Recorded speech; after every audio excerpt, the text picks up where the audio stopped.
The morning light filtered through the heavy curtains of Kensington Palace as Catherine, the Princess of Wales, sat quietly in her private sitting room. Her hands trembled slightly as she held the official letter that had arrived just hours earlier. The royal seal at the top seemed to mock her as she read the words for the third time, hoping somehow they would change. William found her there 20 minutes later, still in the same position, staring at the document with tears streaming down her face. He had never seen his wife look so broken, not even during their most difficult moments in the public eye. The usually composed and graceful woman who had captured the hearts of millions appeared fragile and lost. "Kate, what's happened?" William asked softly, crossing the room to kneel beside her chair. His own heart began racing as he noticed the official letterhead. Nothing good ever came in such formal correspondence, especially when delivered so early, in the morning. She handed him the letter without speaking, unable to find the words to explain what she had just learned. William's face changed as he read, his jaw tightening with each line. The document contained information that would change everything they thought they knew about their future and their children's inheritance. The letter revealed that a previously unknown legal challenge had been filed against the royal succession. An old law, buried deep in historical documents, had been discovered by researchers working on behalf of a distant relative of the royal family. This relative claimed that certain marriages within the royal line had not been legally recognized under ancient protocols, potentially affecting the legitimacy of claims to the throne. William's hands shook as he finished reading. The implications were staggering. If this challenge succeeded, it could mean that their children's future as heirs to the throne was in jeopardy. Everything they had worked for, every sacrifice they had made for duty and country, might be meaningless. "How is this possible?" William whispered, his voice barely audible. "Our marriage, our children, everything we've built together." Catherine finally found her voice, though it came out as barely more than a whisper. "The lawyers say it's been in motion for months. They kept it quiet while they investigated, hoping to resolve it before we were informed. But now they say we need to prepare for the worst possible outcome." The room fell silent except for the ticking of an antique clock on the mantelpiece. Both of them understood that their world had just shifted dramatically. The future they had planned for George, Charlotte, and Louis suddenly seemed uncertain. The weight of potential scandal and constitutional crisis pressed down on them like a physical force. William stood and walked to the window, his back to Catherine. Outside, tourists were already gathering near the palace gates, taking photos and hoping for a glimpse of the royal family. They had no idea that behind these walls everything was falling apart. "We can't let this destroy us," William said finally, turning back to face his wife. "Whatever happens, we protect our children. We protect each other. This family has survived worse storms." But even as he spoke those words of determination, both William and Catherine knew that this challenge was unlike anything the royal family had faced in modern times. The very foundation of their children's birthright was being questioned, and the emotional toll was already beginning to show. Catherine wiped her tears and tried to compose herself, knowing that soon they would need to face their staff, their advisors, and eventually the public. But for now, in this quiet moment, she allowed herself to feel the full weight of fear and uncertainty that threatened to overwhelm them both. The golden frame containing their wedding photo seemed to watch them from across the room, a reminder of the joy and hope they had felt on that day when the whole world celebrated their love story. Now that same love story might become the center of a constitutional crisis that could change the monarchy forever. As they sat together in stunned silence, neither William nor Catherine could have imagined how much more devastating news was still to come, or how this legal challenge would test not only their marriage but their very understanding of who they were meant to be. 3 days had passed since the devastating news arrived, and the atmosphere at Kensington Palace had become suffocating. William barely slept, spending his nights pacing the halls or sitting in his study, surrounded by legal documents and historical records that his team of advisors had hastily assembled. The bags under his eyes told the story of a man carrying an impossible burden. Catherine had thrown herself into researching their family history, desperately searching for any precedent or loophole that might save their children's future. She, had always been meticulous, but now her attention to detail had become obsessive. Every meal went untouched. Every phone call from friends went unanswered.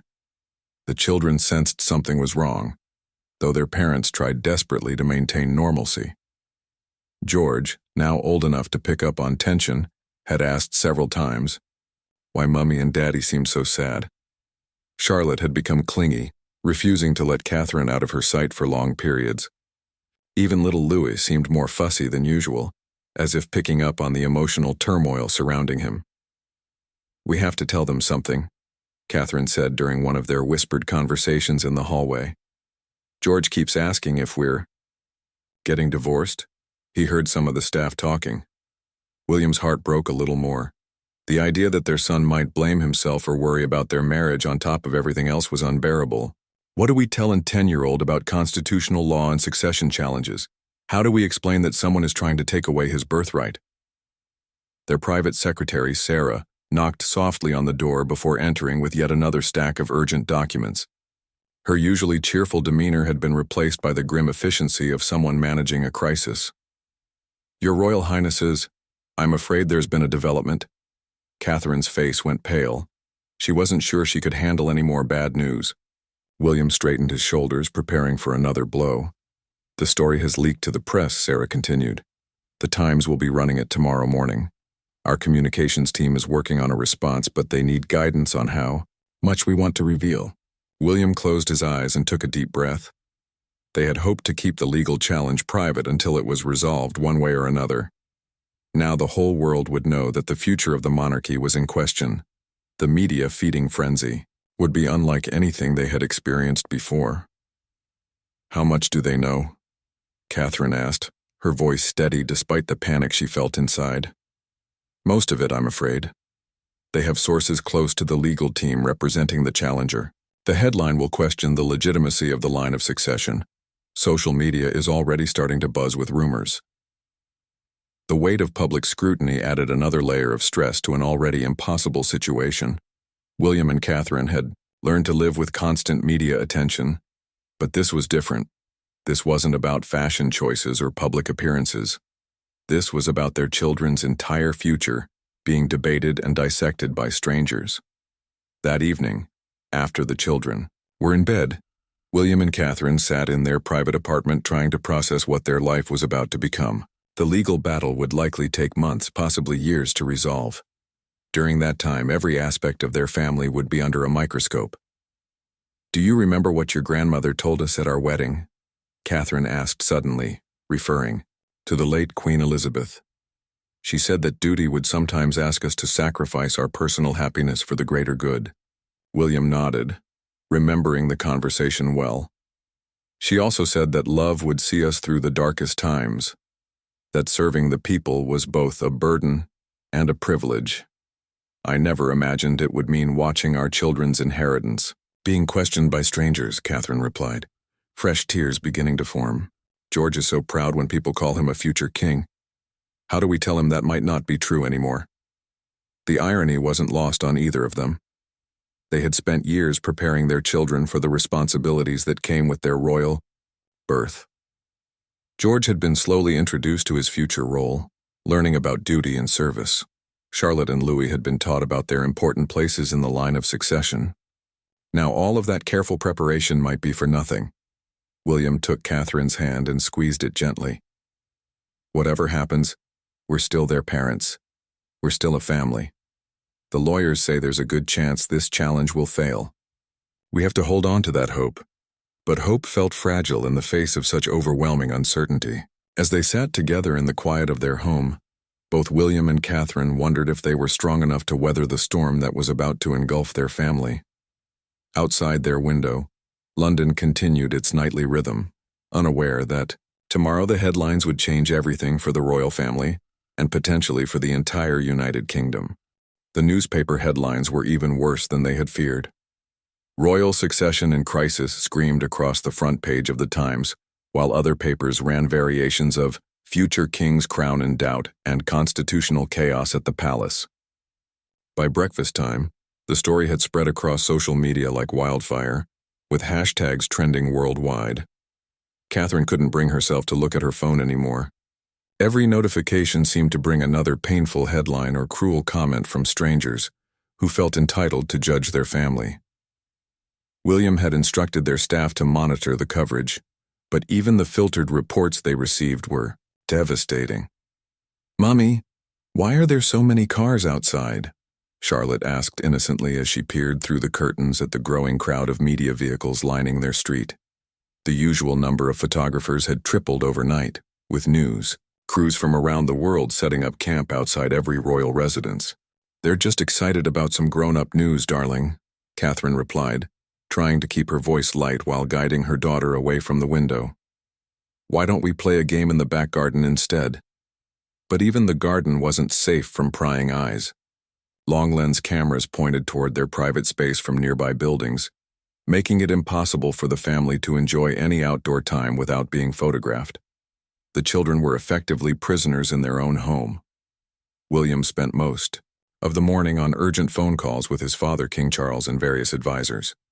The constitutional implications were staggering.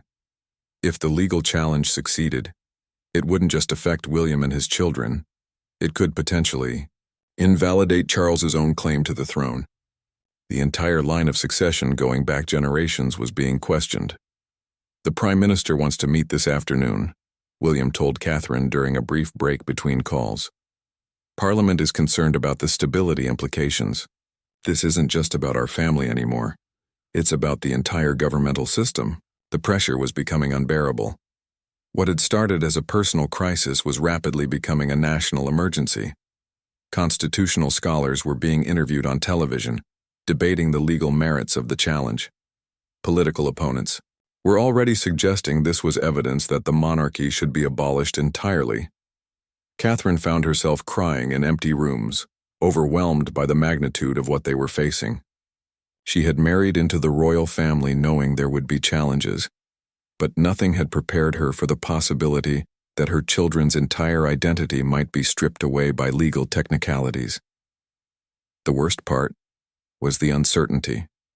The lawyers couldn't give them a definitive timeline for resolution. It could take months of court proceedings, during which every detail of their family's history would be examined publicly. Their children would grow up under this cloud of doubt, never knowing if their future was secure. "George asked me today if he would still be a prince tomorrow," William told Catherine that evening, his voice breaking slightly. "I didn't know what to tell him. How do you explain to a child that his whole life might change because of something that happened centuries ago?"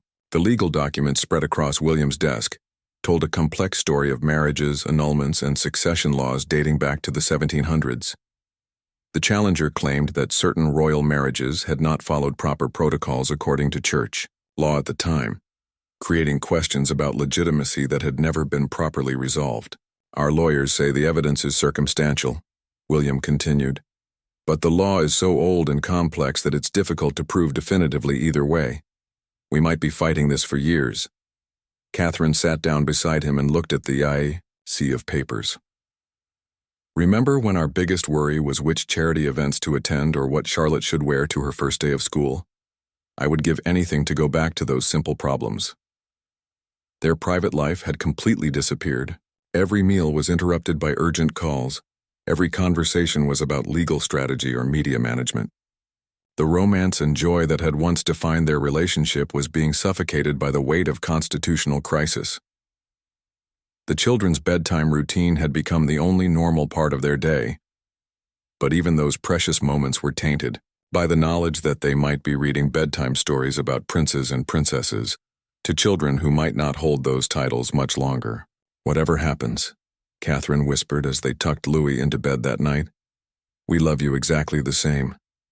You will always be our perfect little boy no matter what anyone else says."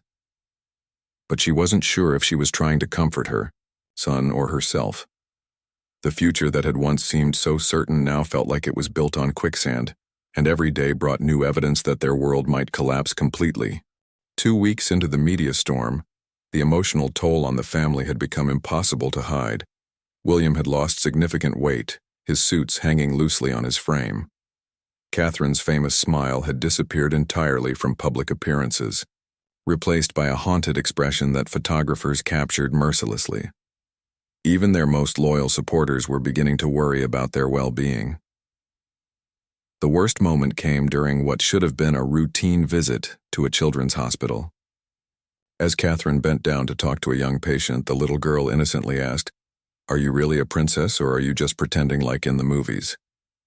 The question, spoken with childlike curiosity, hit Catherine like a physical blow.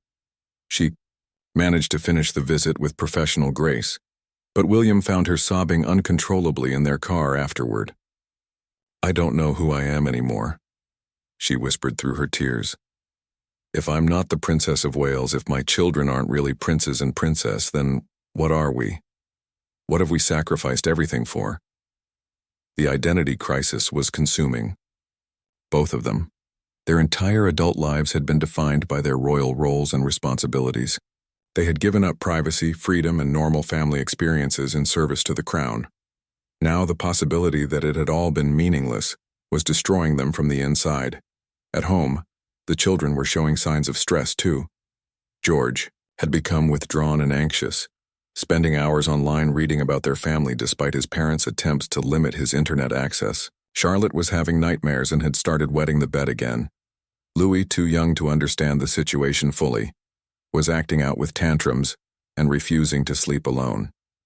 "We need help," Catherine admitted to William one evening after a particularly difficult day with the children. "Professional help. This is affecting all of us more than we're willing to admit." The idea of seeking counseling as working royals was almost unthinkable. The palace had always maintained that the royal family should project strength and stability, not vulnerability. But their current situation was anything but stable, and pretending otherwise was making everything worse. Their conversation was interrupted by an urgent call from their lead attorney. The legal team had uncovered new evidence that could potentially strengthen their case, but it came with devastating personal cost. The evidence involved questioning the legitimacy of several royal marriages throughout history, including some that had been celebrated as great love stories. "To prove our case, we'll need to argue that certain historical marriages should never have been recognized," the lawyer explained during a tense conference call. "This could damage the reputation of beloved royal figures and create additional controversy." William and Catherine found themselves in an impossible position. To save their children's future, they might need to destroy the legacy of family members they had always respected and admired. The moral weight of this decision added another layer of anguish to their already overwhelming burden. "I can't do it," Catherine said after they ended the call. "I can't destroy other people's memories and legacies to save our own. There has to be another way." But their options were rapidly running out. Public support for the monarchy was beginning to waver as the legal challenge dragged on. Opinion polls showed increasing numbers of people questioning whether the succession system was too complex and outdated to function in modern society. The media coverage had also taken a cruel personal turn. Tabloids were analyzing every aspect of William and Catherine's relationship, questioning whether their marriage could survive the stress. Old rumors and gossip were being recycled with new vicious commentary. Paparazzi were following their children, more aggressively than ever, trying to capture images of the family in distress. "Sometimes I wonder if we should just walk away," William admitted during one of their late-night conversations. "Give up the titles, find a private life somewhere. Let someone else deal with all of this." It was a thought that had occurred to both of them, but saying it out loud made it feel both terrifying and oddly liberating. Could they really abandon centuries of tradition and duty for their own peace of mind? Would the country be better off without them? "But what about all the people who depend on our work?" Catherine asked. "The charities, the causes we support, the communities we've committed to serve. We can't just abandon our responsibilities." The conversation highlighted their deepest conflict. Their sense of duty warred with their desire to protect their family and their own mental health. Every choice seemed to require sacrificing something precious: their children's birthright, their public service, or their personal well-being. As they sat in their darkened living room that night, surrounded by the evidence of a life built around royal service, both William and Catherine wondered if they were strong enough to continue fighting for a future that might not even exist. The breakthrough came from an unexpected source. William's cousin, Peter Phillips, had been quietly conducting his own research into the family's genealogical records. As someone outside the direct line of succession, he had access to certain historical documents that the official palace historians had overlooked. "You need to see this," Peter said urgently, as he arrived at Kensington Palace with a leather portfolio filled with centuries-old papers. "I found something in the archives at Windsor that changes everything." William and Catherine gathered around the dining room table as Peter carefully spread out the delicate documents. The papers were written in Old English script, difficult to read but clearly official. They bore royal seals and signatures that had been hidden away for hundreds of years. "This is a private marriage certificate from 1745, Peter explained, pointing to a faded document. "It shows that the marriage in question, the one being challenged, was actually blessed by the Church of England in a secret ceremony months before the public wedding. The challenger's entire case is based on the assumption that the church blessing never happened." Catherine felt her heart skip a beat as she studied the signature at the bottom of the document. If this was authentic, it could completely invalidate the legal challenge against their family. The marriage that had been questioned was actually legitimate according to both church and civil law of the time. "Are you certain this is real?" William asked, hardly daring to hope.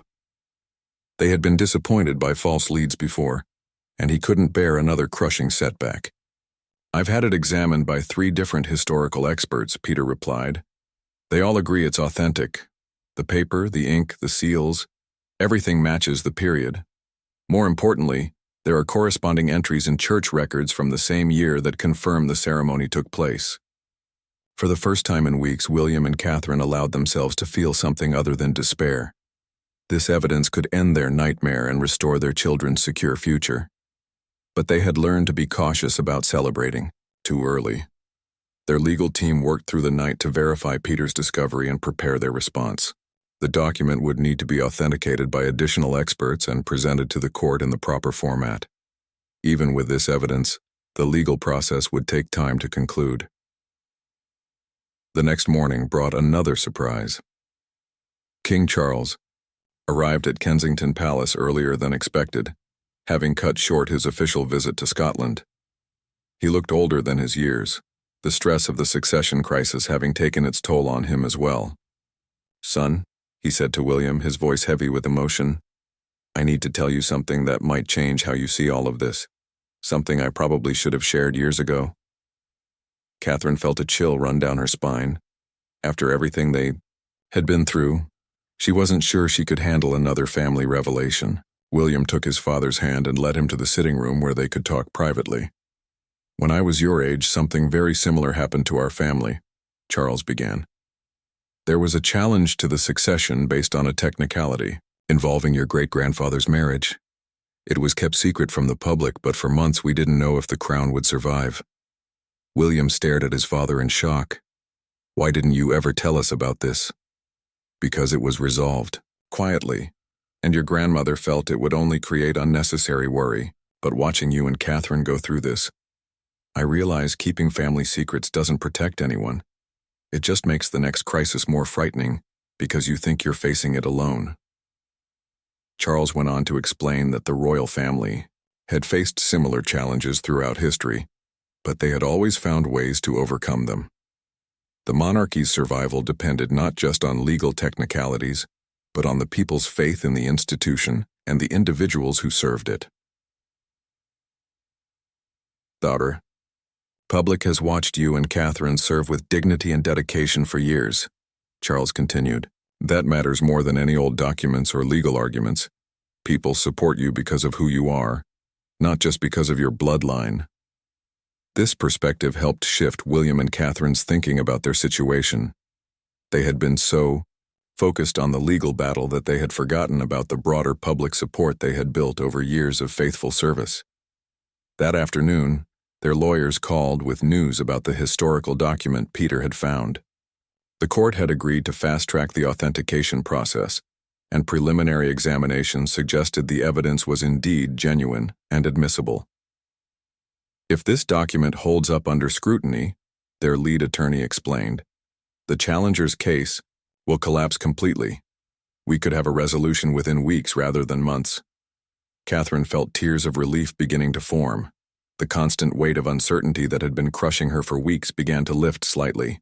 For the first time since this nightmare began, she could imagine a future where her children's inheritance was secure and their family could heal from the trauma they had endured. But she also knew that even if they won this legal battle, the emotional scars would take much longer to heal.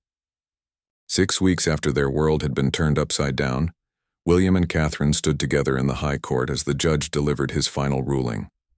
The historical document Peter had discovered had been thoroughly authenticated by multiple experts, and its existence completely undermined the challenger's case. The court finds that the marriage in question was valid under both civil and ecclesiastical law of the period, the judge announced. Therefore, the challenge to the line of succession is dismissed with costs. Catherine felt her knees buckle with relief, and William's arm around her waist was the only thing keeping her upright. The nightmare was officially over. Their children's future as members of the royal family was secure, and the constitutional crisis that had threatened the monarchy was resolved. Outside the courthouse, they were met by hundreds of supporters who had gathered to show their solidarity. The crowd cheered as they emerged, and Catherine was surprised to see tears of joy in the eyes of strangers who had been following their story. The public support they had received throughout the ordeal had been overwhelming and deeply moving. But even with the legal victory, the emotional journey was far from over. The weeks of stress and uncertainty had changed all of them in fundamental ways. The children were still processing what they had experienced, and both William and Catherine were working with counselors to deal with the trauma they had endured. I used to think our biggest challenge was maintaining our privacy while serving the public, William reflected during one of their therapy sessions. I never imagined we'd have to fight for our children's right to exist as who they were born to be. The experience had also brought unexpected gifts. Their marriage, tested by the most extreme stress imaginable, had emerged stronger than ever. They had learned to lean on each other in ways they never had before, and their communication had deepened beyond what they thought possible. The children, too, had shown remarkable resilience. George had developed a more mature understanding of his future role and the responsibilities that came with it. Charlotte had become fiercely protective of her family, showing a strength that reminded everyone of her late great-grandmother, Queen Elizabeth. Little Louis, largely shielded from the worst of the crisis, remained his joyful self. 3 months after the court victory, the family took their first real vacation in over a year. They rented a private villa in Scotland, far from photographers and public scrutiny, where they could simply be a family without any royal obligations or media attention. "Do you remember what we talked about that first morning when we got the letter?" Catherine asked William as they watched their children playing on the beach. "How we wondered if we were strong enough to survive this." William nodded, pulling her closer as they sat on the sandy rocks. "I'm amazed we made it through without losing ourselves or each other. There were moments when I wasn't sure we would." The ordeal had taught them valuable lessons about the fragility of their position and the importance of family support.